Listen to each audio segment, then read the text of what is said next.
Okay. We are in the middle of learning about Sefiras HaOmer. Right? Let me try to find the page. If I remember the page? Yep. I'm looking now. 252. 250. I think we're on Sif 4. C4. Okay, Sif4. So this is going to be the last law regarding the actual counting. Then we're going to get into some laws about the customs during Sefira, but this is going to be the last law about the counting. Okay, fine. You want to take it away? Should I read? You want to read it? Okay. Initially, before one recites the blessing, he must Page 253 on top. Here. Go ahead. I'm sorry. Yeah. Okay. Initially, before one recites the blessing, he must know upon what he is reciting the blessing. That is, he should know how many days in the count it is. After the fact, if he did not know the correct day, and he began by reciting the blessing with the intention of counting, as he hears a number from his fellow who is also counting now, he has fulfilled his obligation. So let's get this straight. The guy's sitting in synagogue, or a guy's in his house, and he wants to count Sefira. But it's a little complicated to remember which day it is. He doesn't remember exactly, are we day 30? Are we day 31? Are we day 32? I'm not really sure. But everyone else around me has started saying the blessing. So he figures, you know what? A simple solution. I'll say the blessing with everyone else, and then I'll listen to how someone else counts, and then I'll know which day it is, so then I'll count. Or I'll go over to another guy, and I don't want to, you're not allowed to talk. After you make the blessing, until you count, you can't talk. It's like when you make a blessing on a candy. You can't talk till you eat the candy. But I won't talk. I'm just going to go over to another guy, and I'll start motioning to him. I'll point to the prayer book, and I'll go like this. Which day? So what he's telling you is that that's not the right thing to do. The right thing to do is you should wait to make the blessing till you know what blessing you're going to make. You know, so you're not allowed to really, because it's really a break between the blessing, and you're supposed to know what you're making the blessing on. But post facto, b'di'evet, post facto, you made the blessing, you weren't really sure what day it was, and then you waited and listened to the guy next to you, you didn't talk in the middle, then post facto you fulfilled the mitzvah, you don't have to repeat the blessing, you fulfilled the mitzvah like that. Not the right way to do it, but if you did it, it would be okay. I'm fine. I don't have to be in the picture. Okay. Morning. Morning. Okay. Likewise, if he recited the blessing with the intention of counting, today is 4 days of the HaOmer, and after the blessing he realized that he must count 5 days, then he should count 5 days, and he is not required to recite the blessing again. Likewise, if he erred in counting, for example, if he should have said today is 6 days of the HaOmer, and instead he said today is 5 days of the HaOmer, if he realized his mistake immediately, he should recite the proper count. And what does immediately mean? Immediately means within the time you can say Shalom Aleichem, Rabbi. Right. We need time to say 3 words. It's a very, you look at number 16 on the bottom, he says, within the time of Kidei Dibur, the amount of time of an utterance, which is what you said, Shalom Aleichem, Rabbi, 3 words, approximately 1 or 2 seconds. So it's really got to be immediate. If not, then he can't retract the thing he said by mistake, the wrong day. And if he can't retract it, then it's like the guy who made the blessing on the candy, and then he just started talking. It's not connected to the eating of the candy. He's got to make a new blessing for the candy now because he made a break. And I want to point out, it's not, it's the average time. It's not, I forgot, but if I say it really slow. Right, no, don't like that. It depends on, right, that's right. That is correct. Yeah. Okay. 1600. Oh, there. Realize mistake. He should recite the proper count and need not recite the blessing a second time. However, if he paused for a moment, then he must recite the blessing a second time and recite the correct count. Okay, very good. Okay, now the next one, number 5, we're going to skip. It's not so, we don't do these piyutim anyway. We're going to go to number 6. Number 6 on page 254. Number 6 deals with the customs that arise during Sefira. There's the halacha, the law that tells you got to count. And then there's another whole slew of laws that apply during Sefira, which is based on a tradition that there was a terrible tragedy that occurred during Sefiras HaOmer. Now, we're not talking now about the history in Europe when during the pogroms and Tach V'Tat. Tach V'Tat was 1648 and 1649. There were massacres called the Travitsky massacres.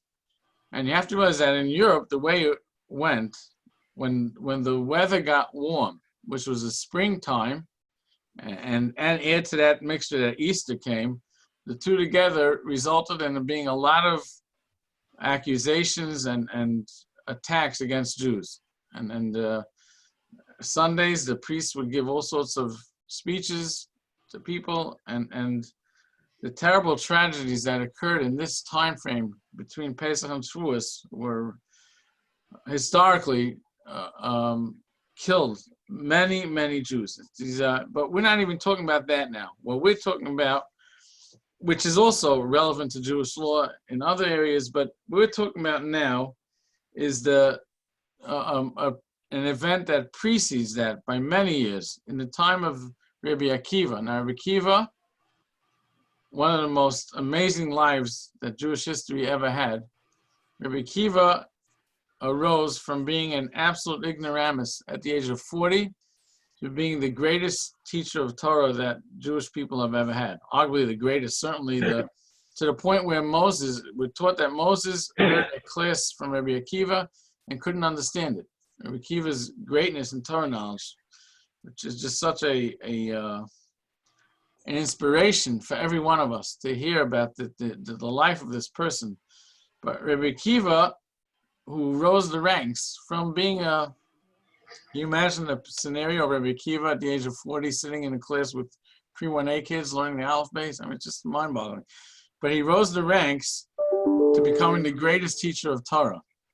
And Rabbi Akiva, in 24 years, amassed 24,000 students. It's mind-boggling, the number. You're not talking about telephones and cell phones and telegrams, and you're talking about just, he amassed such an amazing number of students, and they died.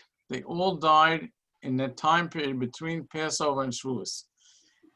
And then he started fresh. 5 new students he made, which really gives us everything we have today. That's another amazing part of Rabbi Akiva's life, not giving up and just going at it.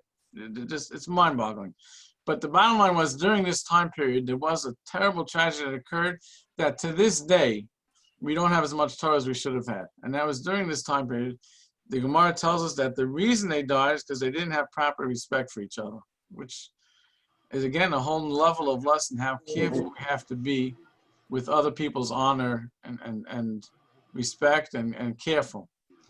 But the fact is that they died in these days, and that to this day gives us a certain level of mourning during this time frame. What is that mourning ramification? Well, we'll see. It has to do with not having haircuts. It has to do with not listening to music, which is what a mourner has to do. Now, it's not all the laws of mourning. In other words, someone loyal lenu shouldn't know from it. Someone who loses an immediate relative and sits shiva, they're going to have restrictions on doing laundry. They're going to have restrictions on cutting their nails. They're going to have a lot more restrictions than we have during Sefira.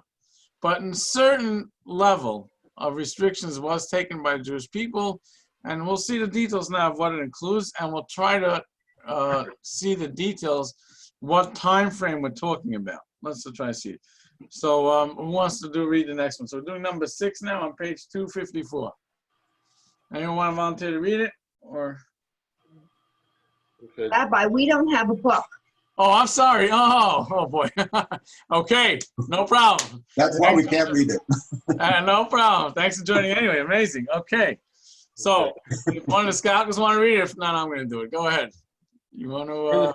During the days of Sefira, the students of Rabbi Akiva died in a 33-day period. During these days, we conduct ourselves with some laws of mourning. Thus, we do not get married, we do not take haircuts, and we do not take haircuts. These are varying customs with regard to the count. There are various varying customs with regard to the count of these 30 days. There are places where the custom is to reckon them from the first day of Sefira on the second day of Pesach. And therefore, weddings and haircuts are forbidden until Lag BaOmer, the 33rd day of the Omer. And I think that's prevalent in Ashkenaz. Well, and Hasidim, I would say, is prevalent. This is what we call the first custom. The first custom. The Ramah seems to go with the second custom. As I know, it's my family does the second, but the first custom is definitely all Hasidim do it, the Sephardim do it, and many Ashkenazim have adopted it. The first custom starts with the second day of Pesach. That's the first day we count Sefira, and it goes straight for 33 days till Lag BaOmer, and at Lag BaOmer is where it ends. And therefore, weddings are forbidden until Lag BaOmer, the 33rd day of the Omer. However, when Rosh Chodesh Iyar, which occurs during this time, coincides with Shabbos, which now has two sources of sanctity, the sanctity of Shabbos and the sanctity of Rosh Chodesh, then, in deference to the elevated status of this Shabbos, it is permitted to wed as well as to take a haircut on Friday, that's Friday before this Shabbos. On the day of Lag BaOmer as well as from then on, according to this custom, it is permitted to wed and take a haircut, because on the day of Lag BaOmer, the students of Rabbi Akiva ceased to die. Therefore, we have somewhat of an additional joy on this day, and Tachanun is not recited. Even though on that day, Lag BaOmer as well, some of the students died, we apply the rule that a portion of the day is like the entire day. Therefore, one should not take a haircut or get married until after daybreak, and not on the previous evening. However, when Lag BaOmer falls on Sunday, one may take a haircut on the previous Friday in honor of the Shabbos. Okay, so now slow. So this is the first custom. We're going to have to dissect a couple of things here, because there is one definite thing that you are reading here, and you're reading it correctly, but you will see that most people don't do it, which is like this. When you say part of a day is like the whole day, what part of the day is like the whole day? So let's for a minute diverge from the laws of Sefira to the laws of mourning. Well, we shouldn't know from it, but a person who sits Shiva. Now, you know how many days is Shiva? Shiva is 7 days. But we all know that when they rise from Shiva, they don't rise after 7 days. They arise on the morning of the 7th day. That is universal. In other words, person started sitting Shiva, let's just say the burial was on a Monday, and he started sitting Shiva on a Monday before sundown. So Monday was day 1. Day 7 will be the following Sunday. When will they get up from Shiva? We don't say they have to wait till the end of Sunday and get up Sunday night. They're going to get up from Shiva Sunday morning. That's a universal. And why is that so? How are they allowed to get up Sunday morning? They didn't really do 7 full days. So the answer is that mixas yom kekulo. There's an answer. Part of the day is like the whole day. And since they did part of the 7th day, it's like they did the whole day. So therefore, after services on Sunday morning, they're going to arise from Shiva. It's like they kept the entire 7th day. So now you'll tell me, what do you mean? Why do they have to wait till Sunday morning? Why can't they get up from Shiva Saturday night? If part of the day is like the whole day, so say Saturday night, they sat Shiva after Havdalah for an hour, for half an hour, for 2 minutes. They did part of the 7th day. Let that suffice. It's a very valid question. But the bottom line is that in Jewish law, we don't look at it that way. We say it has to go part of the morning. That's the way it is. So now technically, what happens Lag BaOmer? We're lifting the restrictions of the 33 days of mourning because we say part of the 33rd day is like the whole day. Well, if that's the case, when is part of the day like the whole day? Only in the morning. So that's why Ephraim just read for us, right? That we say part of the day is like the entire day. And the words he said was, therefore you should not take a haircut or get married until after daybreak, not on the previous evening. In other words, according to Ephraim Skalka and the Kitzer, he's in good company, if you wanted to go to Meron on the night of Lag BaOmer and take a haircut or start having music, you shouldn't do that because it's only in the morning. Right? Am I right? Being clear? But the problem is that you're going to be in conflict with tens of thousands or hundreds of thousands of Jews who are sitting in Meron and doing haircuts and having music. You will also be in conflict with Jews who do make a wedding the night of Lag BaOmer. There are God-fearing Jews who do that. They make a wedding not the day of Lag BaOmer, they make the night before. So how do we justify those things? How do we justify them? So if you'll see on number 26 on the bottom, you see number 26 on the bottom there? Oh, I'm sorry, you don't, Ferdinand and Ross, you'll just listen to me. I'm going to read it to you. Since we are required to observe the laws of mourning for at least a portion of the day, we do not take haircuts or conduct weddings on the night of the 33rd day until the following morning. Thus, a period of mourning is observed during the first part of the day as well. Now, listen to this line. In cases of pressing need, a halachic authority should be consulted. What does he mean? So what he means is that there are those who say that from the time we stop saying Tachlon, which really could be the afternoon of the 32nd, from that point on the morning is lifted for the Lag BaOmer. There are those who say that. We don't like to rely on it if we don't have to, but in pressing need, we do. Now, Lag BaOmer and Meron, and it's the yard side of Rishon Bar Yochai, whatever it is they feel. Rabbi Kamenetsky writes here, I saw it yesterday, very interesting words. He says, give me 1 second. He says,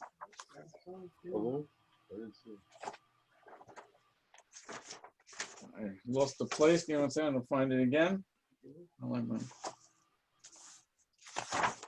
He says, the custom is to take a haircut and have joy on Lag BaOmer, but that's only in the daytime. At night, you should not take a haircut. B'shas hadchak, under duress, pressing need, you could be lenient to take a haircut the night of the 33rd. That's this Monday night, only after nightfall. So too regarding music. Technically, you can't have it the night of 33rd, but people, the world is lenient to take dancing and singing and music the night of the 33rd. So that is the prevalent custom. Certainly in case of need, we would allow a b'shas hadchak. You hear this? The words efshar lahakol.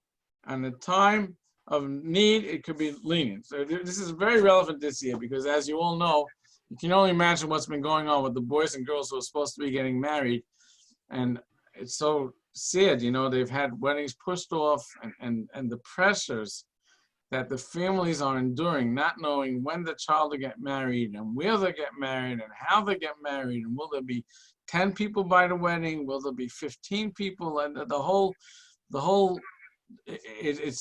you just think of the strain that these fine young couples are undergoing as they prepare for the greatest day of their life. It's just, it's painful to even think about it. So certainly we would say that this year it's called a situation of of great need. And if there'd be a way for a couple to get married the night of Lag BaOmer, we would certainly allow it to, under circumstances, to, but again, the prevalent custom is people do listen to music even without great duress. That's a prevalent custom. Exactly where it comes from is not so clear because, like Ephraim just read, it's not halacha really seems to say the morning, but what that seems to be what okay, so this is the first custom. Now let's see in number 7, we're going to see the second custom. Okay, you ready, Ephraim, on second custom? I'm going to ask you to read because our internet keeps going in and out. Oh, no problem, no problem. Before Shalema Bakara. I hope it has a complete meaning to it. Okay, here we go. Number 7 on page 255. There are places where they permit haircuts and weddings for the first part of Sefiras. This is my parents' custom. My father grew up in the regular Ashkenazi yeshivas. This is what they do till the second Sefiras. I mean, they allow. I have made weddings myself during this time period between Passover and Rosh Chodesh. The second time, they don't start the morning until Rosh Chodesh. So he says till and including, that is up to and including Rosh Chodesh. Thus, the 33 days of Sefiras remain in which haircuts and weddings are prohibited from Rosh Chodesh till Shavuos, until the festival of Shavuos. Now, what he doesn't say here, maybe he'll say it soon, that there's a little adjustment to make in this custom he just brought down. And then it gets very technical, but just to explain, What he was saying now is that you would start after Rosh Chodesh. They would allow it on Rosh Chodesh, and they would go till Shavuos. What we do, Mr. Brewer explains that we start a drop earlier. We start at Rosh Chodesh. So we're sort of adding 2 days, and then we could stop 2 days before Shavuos. But then you can really stop a 3rd day before Shavuos because part of the day is like the whole day. So this is the prevalent second custom, that people start with Rosh Chodesh, and they end it the 3 days before Shavuos. We call the 3 days of Akbal. 3 days preparation for Shavuos, that's when they end it. Totaling 16 days, there's 33 days that still remain in which haircuts and monies are prohibited until the festival of Shavuos. But they who follow this custom take haircuts on the 5th day of Sivan, the eve of the festival of Shavuos. Okay. Page 256. Nevertheless, even in the second custom, you know, when he used to play Monopoly, there was a card, if I remember, called "Go Out of Jail Free" or something like that. There was some sort of card. So that's what this reminds me of. You get a pass, even if you're doing the second custom and you really Lag BaOmer's in the smack in the middle. It didn't end Sefira. You're allowed off. You get a free day on Lag BaOmer. Nevertheless, on the day of Lag BaOmer itself, haircuts and weddings are permitted, even according to this custom. Okay. When Lag BaOmer coincides with Sunday, I'm going to skip because it's not like that this year. A third custom. Oh, here it is. This is what I was just telling you. The second custom, a little adjustment. Yeah, on page 2, we did the third custom. A third custom. There are places where they permit haircuts and weddings from Pesach until Rosh Chodesh year, not including Rosh Chodesh itself. And the prohibitions begin the first day of Rosh Chodesh year, which is 30 Nisan, which is this is exactly what my family does. According to this count, the first day of Hagbala, the third day, the 3rd day before Shavuos, is the 33rd day of the prohibited period. And regarding that day, we say portion of the day is like the entire day. And weddings and haircuts are there permitted on those days from the 3rd to the 5th of Sivan. They're also permitted on Lag BaOmer. Every community should adhere to one custom, and they should not deviate, with some person doing this way and some doing that way. Now, this is fine and dandy when you lived in Europe in the shtetl. So imagine you're in a village, you have 150 Jewish families, and there's one custom that the entire village does. It's prohibited for you to institute a second custom. It's not allowed to have different people doing the same thing in the community. However, today, where we all, look at number 32 on bottom. According to Igros Moshe, in any large metropolitan area that is home to many Jews of different backgrounds and customs, there is no need for everyone to adhere to one custom because there is no single communal custom. This is regarding Sefira. He has another important idea. One who observes one custom regarding the time of Sefira and is invited to a wedding, and one who observes a different custom may attend a dance, even if it takes place during the fullness prohibited time period. Okay, now the thing is like this. This prohibition of having two customs in one community has another huge ramification. Where is that? That's regarding tefillin on Chol HaMoed. I'm going to end with this for today, and then we'll pick up on some next week. But tefillin Chol HaMoed. What's with tefillin on Chol HaMoed? What's the question? Well, the question is, we know that on Shabbos, we don't wear tefillin. On Yontif, on a holiday, we don't wear tefillin. What's with Chol HaMoed? The middle days, do we wear tefillin or not? There are two opinions. One opinion says it's like a weekday, you have to wear tefillin. The other opinion says, no way, it's still a holiday, you can't wear tefillin. You're not allowed to, not just you're not allowed to. So even those who do wear will do it without a blessing because they're not sure. There are many who don't wear at all. My family does not wear. The Hasidim do not wear. The Sfardim do not wear. Ashkenaz, strict Ashkenaz did wear. So the question is, what do you do in a synagogue when some people do and some people don't?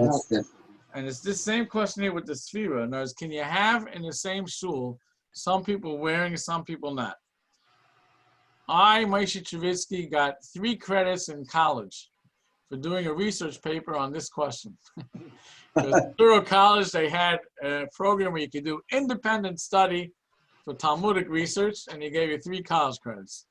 And I was able to do it 3 times. I winged 9 college credits on it, and one of the 3 One of the 3 topics was, can you wear tefillin on Chol Hamoed if part of your shul doesn't? The same idea.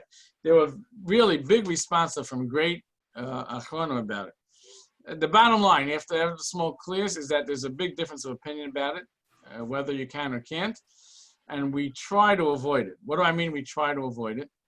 Notice the prohibition could be a serious prohibition, not to have groups, it's a negative prohibition. So if we can avoid it, we do. In the big communities, big deal. You have a minyan upstairs, a minyan downstairs, each one has 50 people, you're good to go. But in Ben Salem, it's not as simple as it sounds, because you don't always have 10 people who have one custom. And more than that, the synagogue has to have one custom. It does. What's the custom of our shul? So I started here. We didn't even have a shul. And the first year, I think, someone came over to me Chol Hamoed and said, Rabbi, should I put on tefillin Chol Hamoed? So what's the knee-jerk reaction when someone asks you that? It was very simple. I told him, do whatever your father did. That lasted for about 5 seconds. He told me, well, Rabbi, my father didn't put on tefillin. I said, good, so don't put on tefillin. He said, no, Rabbi, my father didn't put on tefillin any day. So that's irrelevant to a custom about Chol Hamoed. And I dawned on me, I said, wait, this is a real question. This really is a question now. What do you do? Do you tell the guy, well, where did your great-grandfather come from in Europe? And what did he do probably? Or how do you research? So it happened to be the first posek I bumped into was Rabbi Felder in Lakewood. And he told me, what do you personally do? I said, I don't put on tefillin. My father studied in Yeshiva in Chaim Berlin. They do the custom of the Vilna Gaon. The Vilna Gaon did not put on tefillin Chol Hamoed, so that's it. My family doesn't. So he told me, just tell them to do what your family does. So that became the reaction. Whenever anyone asks me in Ben Salem, if they don't have a family custom from their father, I tell them, just listen, this is my custom. This is what so the custom in the shul became we don't. But there are people who have a custom they do. So what we do is we try to have them go on the other side of the mechitza. They're Chol Hamoed. So that's what we've done. The only challenge to us, different than New York, becomes on a day when there aren't 10 men here who don't put on tefillin, we need to have the other people together. So then I won't turn the lights on in the mechitza to make it separate. I'll keep them off so they can sort of be considered one group, and we'll have a minyan, and we rely on those who are lenient. As in case of great need, we'll rely on them. In case of not need, we do try to be careful with this and stringent and avoid the problem and have them separate. Anyway, this is a little divergent, but it's a fascinating discussion. And it has to do with this customer sphere he was talking about, not to have two customers in the same community. We're going to leave it at this point now, okay? And thank you. We're going to... Rabbi?